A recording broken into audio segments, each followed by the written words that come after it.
नमस्कार प्यारे भाइयों बहनों, कैसे हैं आप लोग। आज के इस वीडियो में अपन बात करने वाले हैं एमपी पुलिस कांस्टेबल की परीक्षा में आने वाले गलत प्रश्नों को लेकर। भाई, इनसे हमें क्या नुकसान हो सकते हैं, क्या फायदा हो सकती है। फायदे को तो मुझे नहीं पता, लेकिन मैं नुकसान बहुत सारे गिना सकता हूं आपको, प्रत्यक्ष भी और अप्रत्यक्ष भी। अब फायदा तो वही बताएंगे जो इस परीक्षा को प्रश्नों को तैयार करते हैं, जो गलत प्रश्न उसमें डालते हैं। पता नहीं वो चिलम लगाते हैं कि पुच्ची पीते हैं कि गू खाते हैं, क्या करते हैं, क्यों ये गलत प्रश्न हर एक सेट में 4-5 गलत प्रश्न आ रहे हैं।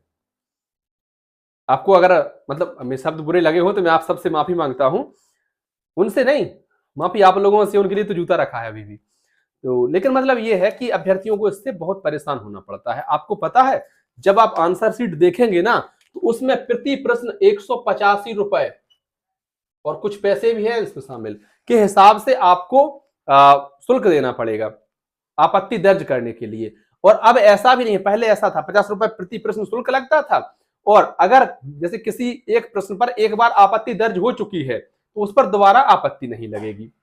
अब क्या है, आपत्ति दर्ज हुई है कि नहीं हुई हमें पता नहीं है। हमें तो लगा, मुझे लग रहा है कि मेरी शिफ्ट में 4 प्रश्न पर मैं आपत्ति लगाऊंगा भाई 100%, ये लग रहा अभी भी। जब आंसर शीट आएगा तो पता चले एक आध और बढ़ जाए। तो 4 प्रश्नों का कितना हुआ, 18 चौक 72, 740 रुपए हो गए। अब मुझे तो मतलब एक चीज ये है कि आप जब आंसर शीट आएगी ना, तो उस समय एक वीडियो रिकॉर्ड कर लेंगे कि देखो भाई ये प्रश्न गलत आए हैं।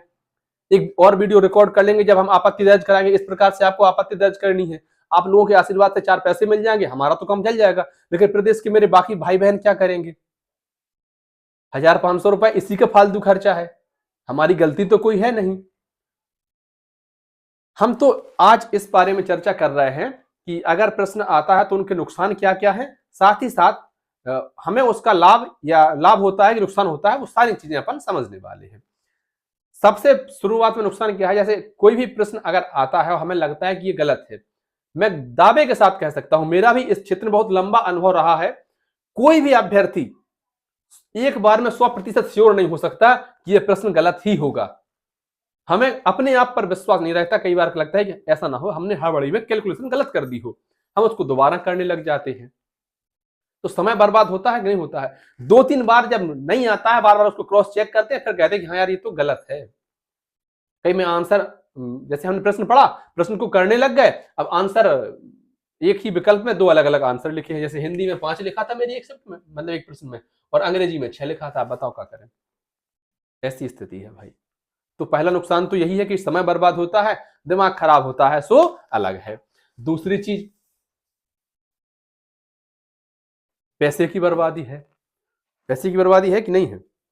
इसके बाद हम बात कर रहे हैं कि अगर किसी ने उसको अटेम्प्ट किया हो या छोड़ दिया हो तो फिर क्या होता है। जैसे मान लो कोई भी एक व्यक्ति है, ये भाई साहब हैं, अब इन्होंने पेपर इन्होंने पेपर सॉल्व किया और देखा कि क्वेश्चन नंबर 1 में इसके 4 विकल्प दे रखे थे, ए बी सी डी। प्रश्न गलत कब होता है? अच्छा देखो, मेरे दिमाग में कल रात में एक बात आई थी जिसे मैं आपके साथ डिस्कस करना चाहता हूं। मतलब मेरे भीतर की फीलिंग है, और आप लोग मेरे लिए इतना कुछ कर रहे हैं। सीधी सीधी बात यह है कि मैं अगर आज भी मैंने हार नहीं मानी है, पढ़ाई नहीं छोड़ी है, आज भी तैयारी में हूं, तो इसकी कारण आप हैं। क्योंकि अगर आप ना होते तो मैं अब तक पढ़ाई बंद कर चुका होता। अगर मैं यूट्यूब की वजह से आप लोगों से नहीं जुड़ा होता तो मेरी पढ़ाई बंद हो चुकी होती। वास्तव में मैंने हार मान ली होती। आप लोगों की वजह से ये सब जिंदा है। तो मैं आपके लिए क्या कर पा रहा हूं कि मेरे मन में कल एक बात आई, जैसे आज इस फील्ड में मैंने देखता हूं कि बहुत सारे लोग बहुत आगे हैं। मैं जहां खड़ा हूं वो तो मुझसे भी कई गए गुजरे थे। मतलब मैं ये शो ऑफ नहीं कर रहा कुछ भी, क्योंकि अगर मेरे पास वास्तव में पैसा होता तो यहाँ व्हाइट बोर्ड की जगह स्मार्ट या डिजिटल बोर्ड लगा होता। लेकिन जो आज के समय में खलीफा बने फिर रहे हैं, वो उस समय कुछ भी नहीं थे, ढंग के कपड़े नहीं पहन पाते थे, लेकिन आज उनके पास सब है, करोड़ों रुपए की गाड़ियां हैं। अगर कभी मैं वहां तक पहुंचा, आप में से कुछ लोग मजाक बनाएंगे, कुछ लोग सब तरह की सब बातें कहेंगे, लेकिन अगर मैं आपसे मतलब ये वादा कर रहा हूं कि अगर मैं कभी वहां पहुंचा तो मैं आप लोगों के लिए हर एक शहर में जो अभ्यर्थी जाते हैं परीक्षा देने के लिए, वहां पूरी व्यवस्था मेरी रहेगी। आप वहां पहुंच भर जाइए, कोई ऐसा नहीं है कि 5 स्टार रूम ही चाहिए ना अभ्यर्थियों को, कि एसी लगी हो जिसमें दुनिया भर की चीजें हो, नहीं चाहिए यार। सुरक्षित एक बढ़िया गद्दा हो, साफ सुथरा उस पर ब्लैंकेट बिछा हो, कंबल बिछा हो, अच्छा ठंडा पानी मिल जाए, पंखा हो, कूलर हो, बढ़िया है यार। सोया उनको एग्जाम सेंटर तक छोड़वा दीजिए, और ये कोई आप पर एहसान नहीं होगा। आप चूंकि हमें देखते हैं, आप मुझे देख रहे हैं, इसलिए ही हम जी रहे हैं, आगे बढ़ पा रहे हैं।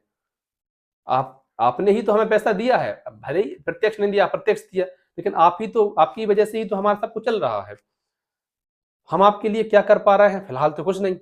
जो करने लायक हैं वो कुछ करना ही नहीं चाहते, लेकिन मैं आपसे वादा करता हूं कि जिस दिन मैं वहां पहुंचा तो व्यवस्था पूरी मेरी रहेगी, आपका एक पैसा खर्च नहीं होने दूंगा, और एक नंबर व्यवस्था रहेगी। जब आप 10 साल बाद या 8 साल बाद, 5 साल बाद कभी देखेंगे कि हाँ, एक आदमी को हमने जानते थे हम, वो अच्छा काम कर रहा है आने वाली पीढ़ियों के लिए, तो कम से कम आप तो उस समय शायद अच्छी भली नौकरी कर रहे होंगे, लेकिन हाँ, कहेंगे कि हम अच्छे आदमी से जुड़े थे। तो हम बात कर रहे हैं कि मान लो प्रश्न क्रमांक 1 का 4 विकल्प दे रखे हैं। अब प्रश्न गलत कब होता है? या तो इनमें से कोई भी विकल्प आपका सही ना हो, प्रश्न की भाषा गलत हो, हिंदी और इंग्लिश में अलग अलग अंतर आ जाए, हालांकि ऐसी परिस्थिति में कई बार इंग्लिश वर्जन मान्य होता है, या फिर एक से अधिक विकल्प सही हो।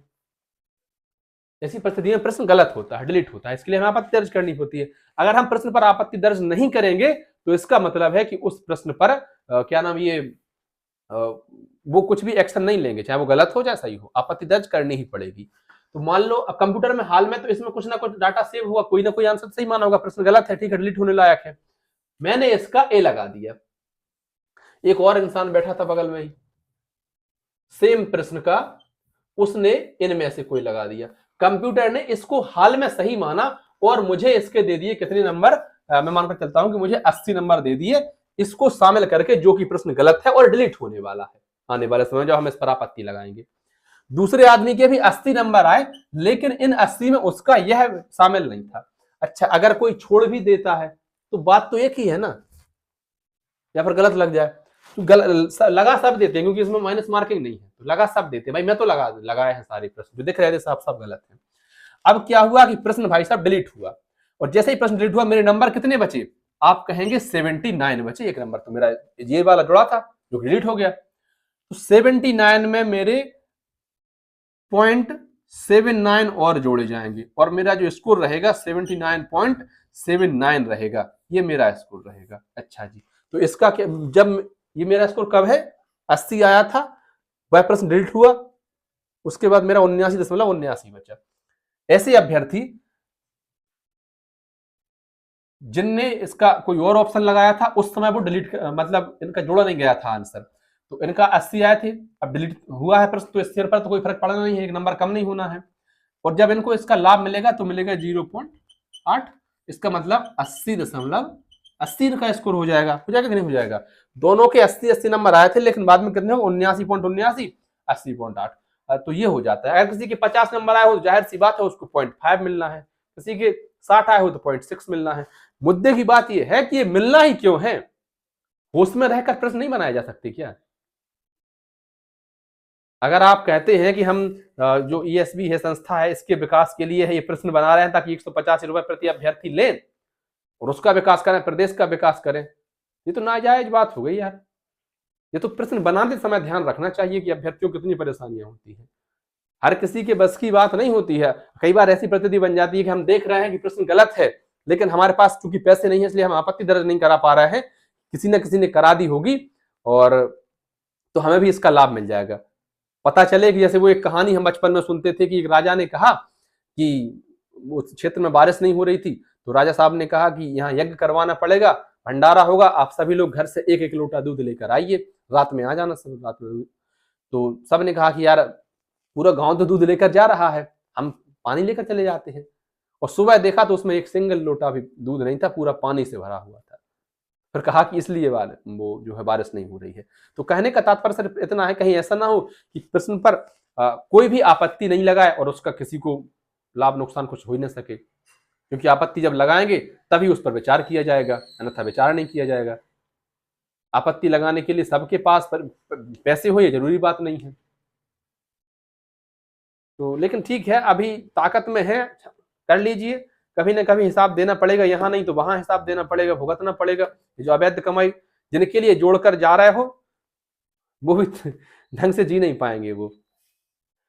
तो फिलहाल बस यही है कि जो प्रश्न गलत आते, और हर शिफ्ट में गलत प्रश्न आ रहे हैं, जो प्रश्न गलत आते हैं इस प्रकार से उनका लाभ या नुकसान होता है। अगर किसी ने इस प्रश्न को मान लो सॉल्व ही नहीं किया होता, अनअटेम्प्ट कर दिया होता, तो भी सेम बात रहती। अरे हाँ या ना। अब जिसके अच्छा स्कोर आ जाता है उसको थोड़ा सा ज्यादा फायदा मिल जाता है, किसी का 60-65 हो तो उसको कम फायदा मिल जाता है। कई प्रश्न ऐसे होते हैं जो डायरेक्टली हमें आ रहे होते हैं लेकिन गलत कर दिया, मुझे उसका 1 नंबर मिलना चाहिए था लेकिन मिला मान लो 0.8 या 0.79 या 0.77। तो ये तो नुकसान हो गया ना सीधा सीधा। दुनिया भर के नुकसान है, फायदा तो मुझे कोई नहीं इसमें नजर आता है।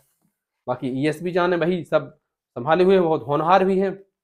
और आप इस विषय में क्या सोचते हैं कमेंट बॉक्स में अपनी राय दीजिए। वीडियो आपको अच्छी लगी हो तो लाइक कर दें, अन्य जरूरतमंद साथियों तक साझा कर दें, चैनल पर नए हो सब्सक्राइब कर दें। आभार।